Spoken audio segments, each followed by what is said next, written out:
Hello there, ladies and gentlemen. Welcome back to a brand new video by myself, Mr. Feudal. Now, today we're going to be talking about the main differences between the Life is Feudal MMO and the Life is Feudal Your Own games. Now, before we start this video, I want to announce that I am now an influencer of this game, and on screen right now is a promo code to allow you guys who want the Life is Feudal MMO game 5% off. Now you can go to the website with the link in the description. You can enter this promo code upon getting to your cart and your checkout. Enter that promo code and you will have a 5% off discount. So I hope you guys enjoy this video. This is going to be explaining the main differences between both games. I hope you enjoy it. I hope to see you in the MMO. Enjoy, guys.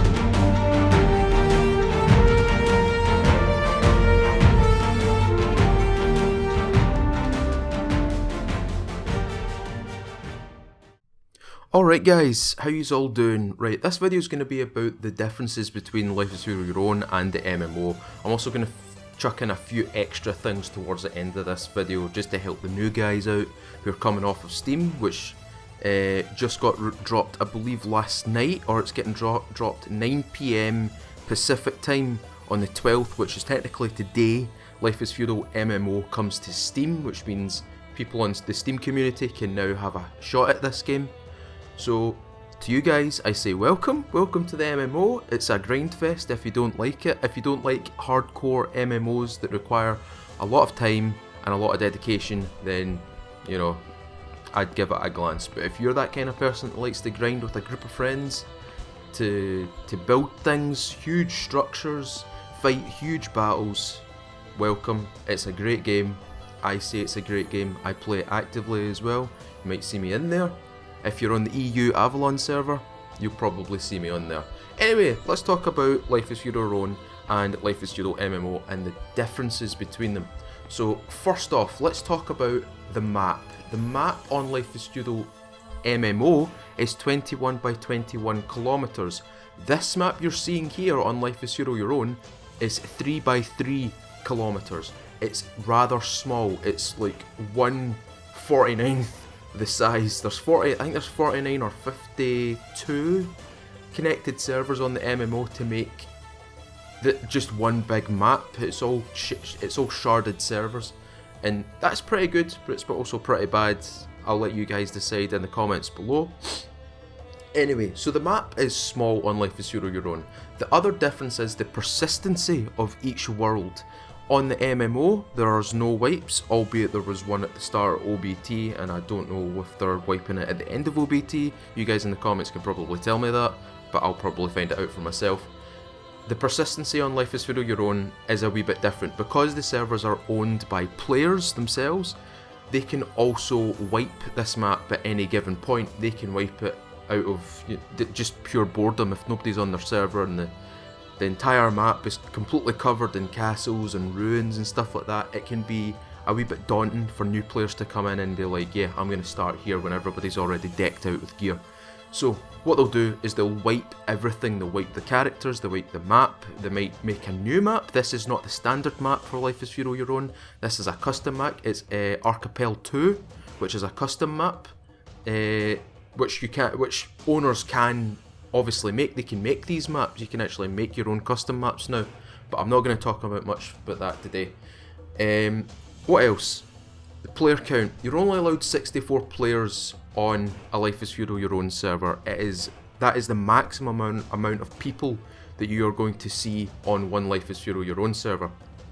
On the Life is Feudal MMO server, 10,000 people, albeit they've the EU Avalon servers peaked at around 4,000 players at one given time. That's during prime time, like midday EU time, which is really good. It's nearly half the capacity, but there's been a few wee stutterings here and there, and they are ironing that out. So remember, the game that you're joining, the Life is Feudal MMO, remember it's a beta testing phase. It's still open beta. There's things that are going to be changing, things that are going to be improved. We'll see what happens. Right, so another key difference between Life is Feudal Your Own and Life is Feudal MMO is the skill cap. The skill cap on any Life is Feudal Your Own server can be between like something reasonable like 400 to, as you can see on screen, 3,000. 3,000 is like the maximum you can really ask for, because that's a Grandmaster skill in every crafting skill and every combat skill, which is ideal for especially new players. But on the Life is Feudal MMO server, you're locked to 400, I think it is. I think it's 400. That means you can only be a Grandmaster in 3 skills, or if you really want to be, well, not a jack of all trades, but say for example if you wanted to be a farmer, you could go 60 natures lore, you could go 100, no, not herbalism, you could go 100 farming, and then you could go 100 advanced farming. From there you could probably put it into forestry as well. There's a few avenues. On the MMO you need to be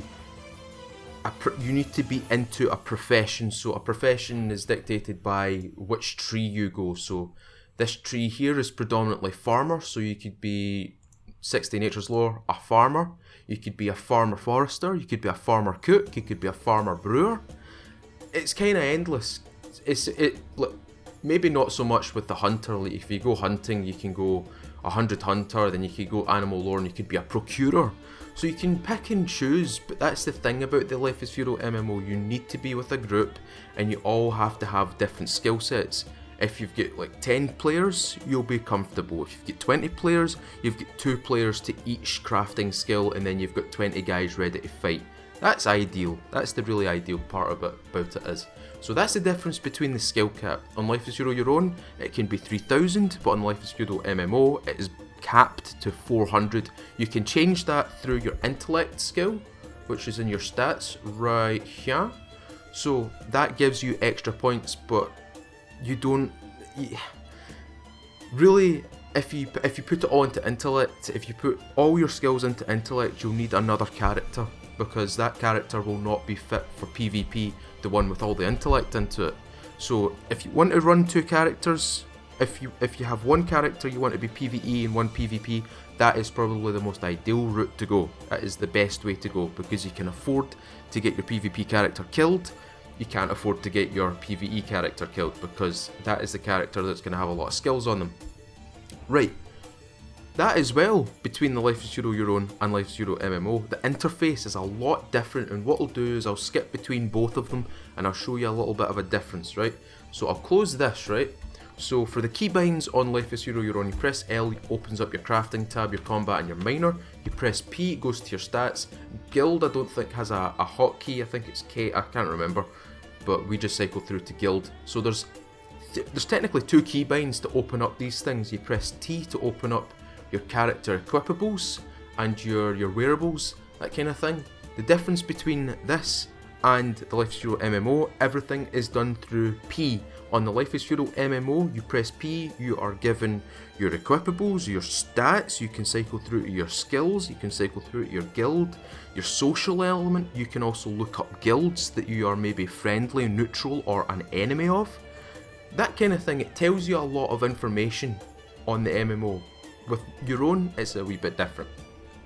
Another difference as well, on Life is Feudal Your Own, you might see like trade posts. You can't do anything with them on Life is Feudal Your Own, but on the MMO, we can actually trade with each other. You can walk up to a trade post. You can sell directly to big guilds or small guilds. You can sell directly to what is known as the Crown, which is the in-game kind of like marketplace. So it's got fixed rates on things, but it's also got a kind of evolving economy. If someone buys a lot of things, the price will go up. if someone doesn't, sorry, if someone buys a lot of something, they might have the price go down or it might go up. If something isn't bought frequently, the price might come down, the price might go up, who knows. I'm not an economist. I rarely use the markets as well, mainly because I'm part of a large guild and I don't really need to go to a market to supply myself with anything. I can just ask one of the blacksmiths, one of the procurers, that kind of thing. So that is a few differences between the Life is Feudal MMO and Life is Feudal Your Own. Now, other differences is, if we press escape on here, you've got all these settings, right, okay? So let's switch over to the Life is Feudal MMO, okay? Right guys, welcome to the MMO. This is the MMO world. I'll prove it to you. Right, I'll open up my map. My map is open and there we go. This is the Life is Feudal MMO map. Now, to start off with, remember what I was talking about at the start of this video, the Life is Feudal Your Own, the size of the map and things like this? See one of these squares, this is one server, this is one Life is Feudal Your Own sized server. As you can see, there is 49 of them. But there's a few different things with the map as well. There's a few differences between the Life is Feudal Your Own map and the Life is Feudal MMO map. And as you can see, we have a few toggles on the right hand side.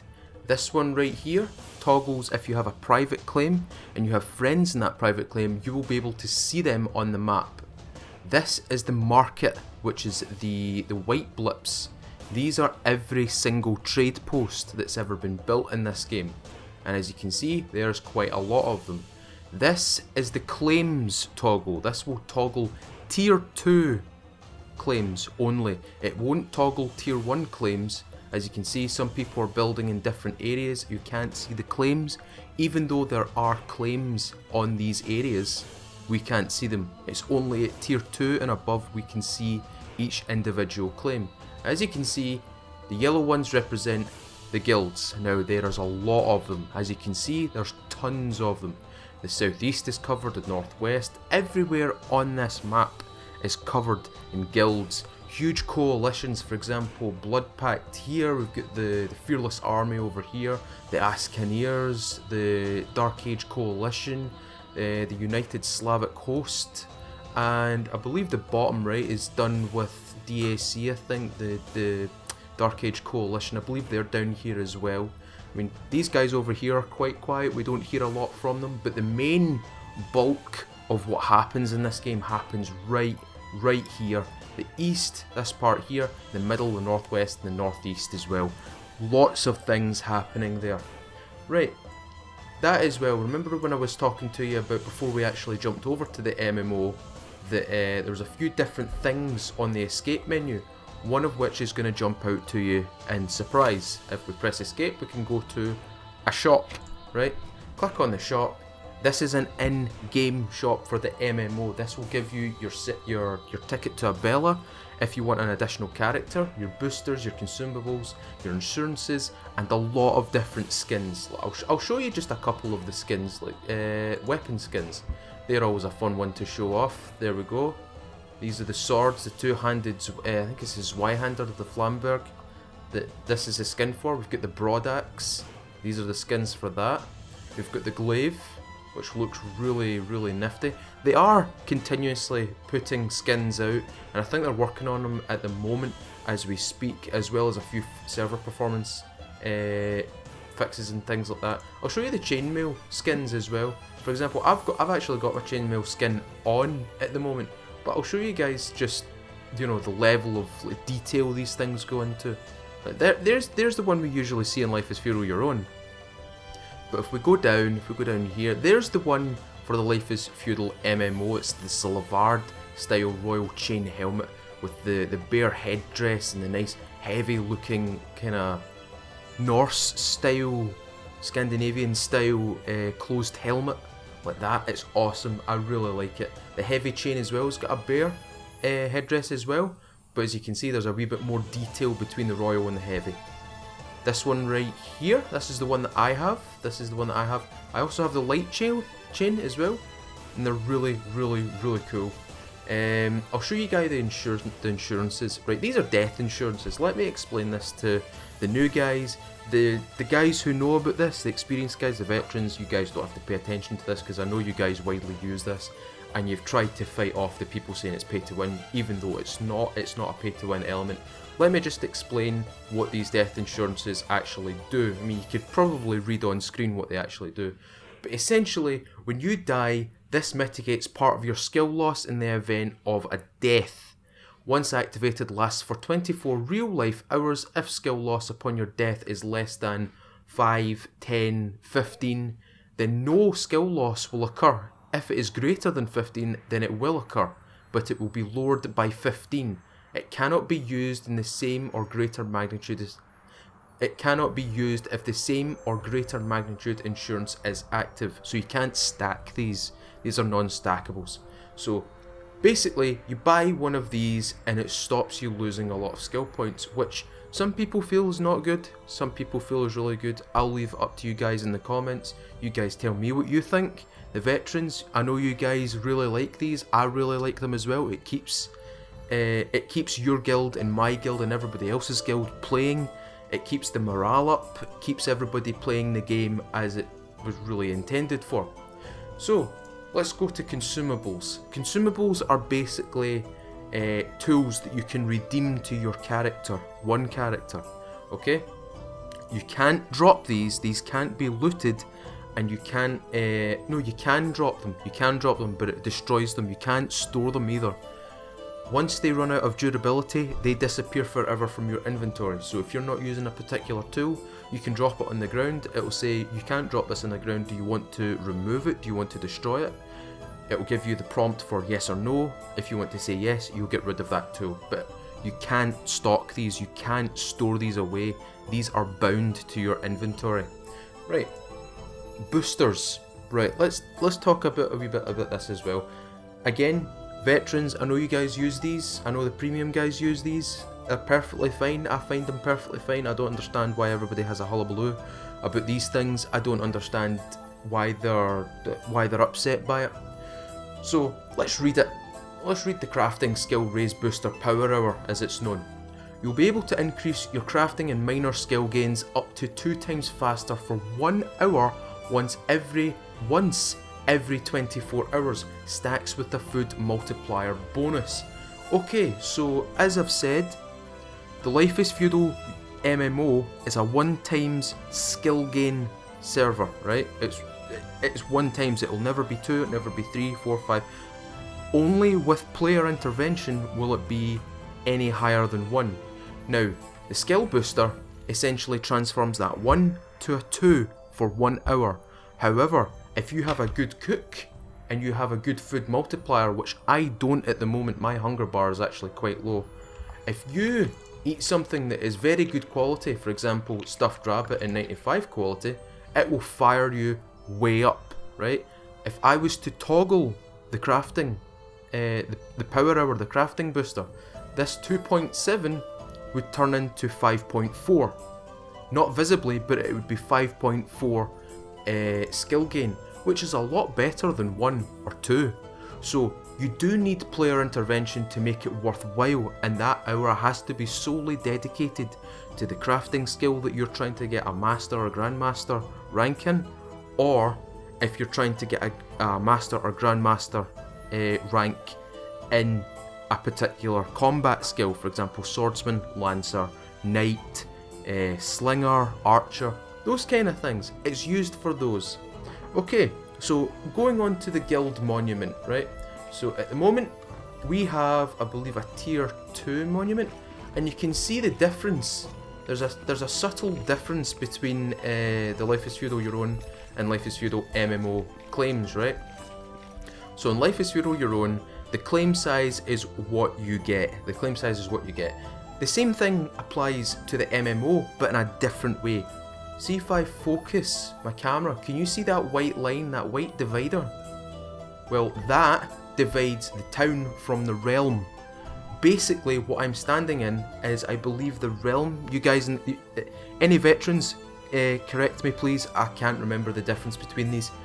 But essentially, when we go into an instance battle, and I'll explain what those are in a second. When we go into an instance battle or an instance siege, if we lost the instance siege, anything in this light blue area is lootable. Anything in this light blue area is lootable, obviously apart from the private claims there. But these buildings over there, or over here, sorry, these English schools, if these had any items in them, they could be looted straight away. If there was any containers out here, they could be looted. For example, this horse cart right here, we would lose the ability to protect this, and then people would come and loot it, or the offenders would come and loot it. So, going on to instance battles. Instance battles are a really, really fun thing, and I really enjoy them. Albeit some of the guys, the veterans, don't believe it's really good because we've had a few mishaps in the closed beta and the open beta. We've had a few problems here and there, but I believe they're actually quite fun. Essentially, what it is a rival guild can place a totem down. This is a battle totem, a call to arms, a call to fight. Okay? You then sign up with your guys to either defend your area or to attack an area. The person who places the totem down is the attacker. The person who responds to the totem is the defender. Now, what will happen is you will be taken off of this MMO world and you will be placed into a completely different world. It is the exact same map, but it will actually it will provide a battle without any of the changes. So think of it like a vanilla, untouched MMO map. You basically go to do battle there, depending on the place where you place the totem. Okay, so it's a bit like red versus blue, and I'll put some footage in to show you guys what that actually is. That'll be more towards the end of the video. And essentially what happens is you have a totem in this world that you either have to defend or attack. You're given a specific amount of time to set up, and then the attackers have a specific amount of time to either kill off the entire defending team or capture and hold the totem until the timer runs out.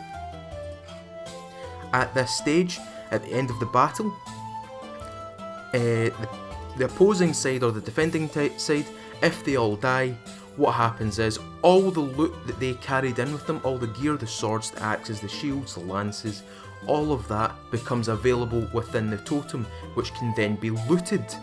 The only thing you don't lose is skill points. You don't lose skill points from this. This is like it's a way to test the efficiency of your military might. Think about it a wee bit like that. It's a wee bit hard to understand at first, but when you actually go into one, the objective is clear, and you know the loot is all there. It's fantastic. It's a fun way to show off how good you are at the game, and it's a good way to learn. Maybe example, right? Take this for example. You go in, you're not very good at fighting. You've not got a very organised fighting force. You go against someone who is organised. And you learn from that, you learn that you need to be organised from that. You need to organise as a fighting unit to actually beat them.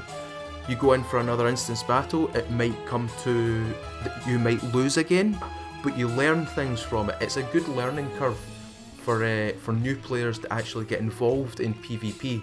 Now, if you fight in the real world, as in the world that I'm standing in right now, you will lose alignment and you will lose skill points upon death. That is just the fact of it. The only way that you can fight someone without losing alignment is if your guild declares war. That's another thing that I've totally forgotten, that is the difference between Life is Feudal Your Own and Life is MMO. The political system of this game is really, really fun. Right, I'm part of the Vanniers, right? We can declare war on other guilds who declare war on maybe some vassals, and it will pop up inside here, inside the system. It will usually say the kingdom of XYZ has declared war on XYZ. That then triggers the both guilds. If they find someone from those guilds and they kill someone, they won't lose alignment if they attack them because a declaration of war has been placed on them. Now you also have vassals, you also have allies, and you have neutral points as well. And these are really cool things, and that's what kind of differentiates Life is Feudal Your Own from Life is Feudal MMO, the guild side of it as well. Now, as I've shown you, the skins, those are really cool, but a lot of people have been complaining about these, about the price of them. Now, to kind of dumb it down, there's no real pay to win element. Now, the only way you're going to fund this game is by making the skins quite expensive, and they are quite expensive, and everybody realises that. I just want to put this to you guys, this is a luxury, the skins are a luxury. For example, I'll show you my, I will show you the regular chain that I have on. This is the regular chain set. It is a beautiful skin, look at it, it's awesome. Look at that, the runes, just the whole Norse style of it is kind of raggedy. It looks authentic, albeit it's not, you know, authentic as in real, as in you wouldn't see this in the real, maybe Norse sagas and pagan sagas and stuff like that. But it's a really cool skin. It's really, really nifty, and you can get different skins. But as I said, these are a luxury, and they should be treated as a luxury. If you've got money to blow, if you've got money to just burn, go buy some God's favour if you're on this game and go buy a skin. Make yourself stand out from the crowd a wee bit. I personally hate the default looks of the armour in this game, so skins right off the start are a really welcome thing, especially for me, because I don't like the default skins, because the regular skins look kinda Norman, Anglo-Saxon kind of style, and I usually play as, you know, the Slavards, the Northmen, so I want a Northman style skin, and this is what exactly it is. Okay, coming to my final point here. Private monuments. As you saw over here, there is a private monument. Let me just run over here and talk a wee bit about it. Now, the difference between private monuments in this game and Life is Feudal Your Own. In Life is Feudal Your Own, you are the sole owner of that private claim. You can't add anybody to that claim. You can't add any sort of permission to that claim. Whereas with the private claims in Life is Feudal MMO, you can add players, give them permission to work the ground, access containers, or be, you know, at the level of the owner. They can do everything on the claim. They can also expand the claim. As I said, you can expand the claim just like you can in Life is Feudal Your Own. The key difference being there is more permission sets in this game, in the Life is Feudal MMO. Now guys, I hope you enjoyed this little comparison video. If it wasn't up to your standard, tell me in the comments below. Tell me what I could have presented a little bit better. For anybody who enjoyed it, please leave a like. It helps me out. Remember guys, in the description below is a link to buy the Life is Feudal player packs, along with a promo code which will give you 5% off at the checkout. If you want to own the bronze pack, the silver pack, or the gold pack, click the link below, click the link in the description, use the promo code, you'll get some money off it, and you'll start out with a few things that will give you a wee bit of an edge over, you know, standard players that are coming into the game. And they will help you, trust me, they will help you. So guys, what I'm going to do is I'm going to leave you with a few bits of footage here and there from the Life is Feudal team, and a few instance battle videos from the Vanniers as well, which is my guild. I would have asked some of the enemies in the Life is Feudal MMO, but I don't know if you guys would have respected that. I don't know if you would have allowed me to use that. But in the future, if you guys want something presented, and if I want to, I really like to use some of the footage from you guys, because some of the battles are phenomenal, especially from the likes like USH, Ascaneer, the Fearless Army, the Ascaneers, DAC, who else is there? Bloody loads of you guys out there. But I'd really like to use your footage and present it in a way that, you know, shows the new guys what kind of level of combat we can get up to in this game, what level of, maybe when they unleash the sieging, what kind of siege battles can take place as well. But anyway guys, I hope you enjoy these next few wee clips here and there. I'm gonna shut up for the now, and I'm gonna let you guys enjoy this. So guys, I'm Mr. Feudal, I'll see you all later.